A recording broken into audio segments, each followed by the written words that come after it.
Today I'm going to talk about the difference between a trust and a foundation, and I will tell you how you can use them to protect your financial freedom and wealth. My name is Rusudan. I am responsible for financial health of Nomad Capitalist, where we help high net worth individuals legally reduce their taxes, get second citizenships, and go where you're treated best. First, let's define what is a trust and a foundation.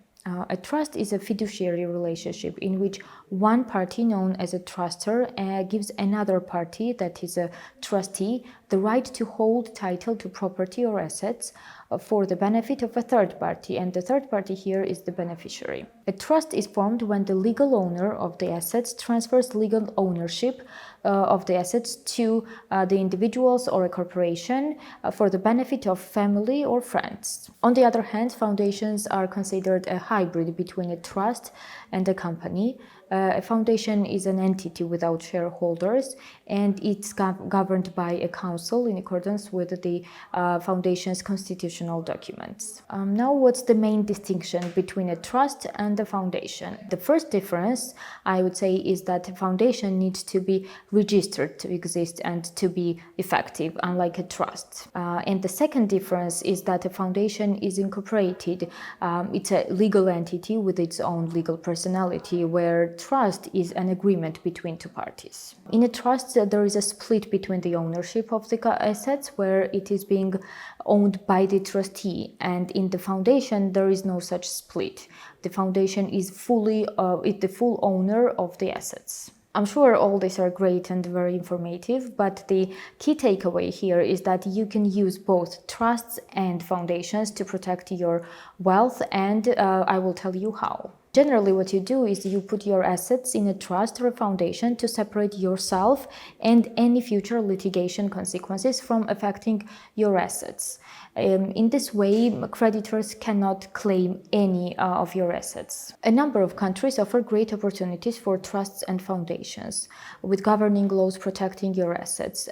In some cases, they do not even disclose information about foundations to any foreign country. In case of a trust, you have key participants.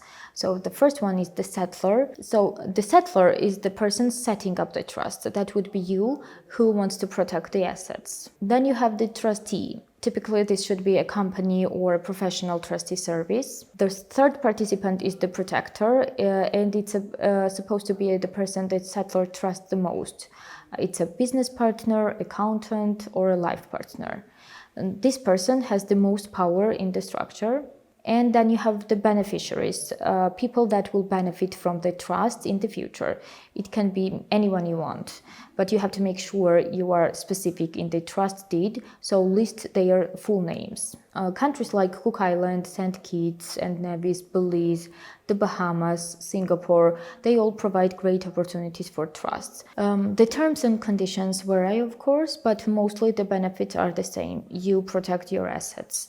So you have your confidentiality. Most jurisdictions do not recognize foreign judgments. The burden of proof is on the creditor, and some countries have as little as 1 or 2 years of statute of limitations, but some can go up to 6 years. You also diversify your assets between different jurisdictions. Now let's get more details on foundations.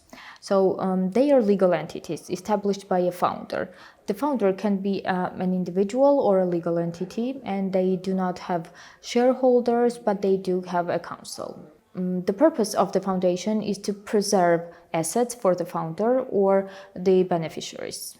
So general benefits of foundation are assets transferred to the foundation cannot be claimed or seized by any other party, so the assets owned by the foundation will be immune from seizure by creditors, spouses, lawsuits, bankruptcy trustees, or any other third party. They have tax exemptions, or may have tax exemptions. Usually they do not have annual reporting obligations, though there may be some fees. If you think you may have future liabilities from a divorce, for example, this will protect the assets as you will no longer own it. you will not have to disclose any assets owned by the foundation to anybody, as you legally are not the owner of those assets. The choice between a foundation or a trust really depends on the jurisdiction or your personal circumstances or the types of assets you are trying to protect.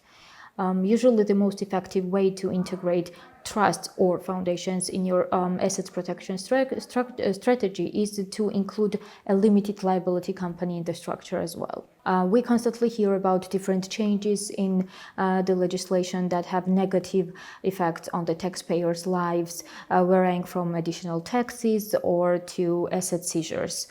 Trusts and foundations are a great way to protect your assets and your lifestyle from such negative surprises. Do you have any experience with trusts and foundations? Please share it in the comments below or visit nomadcapitalist.com for more information on how to protect your wealth.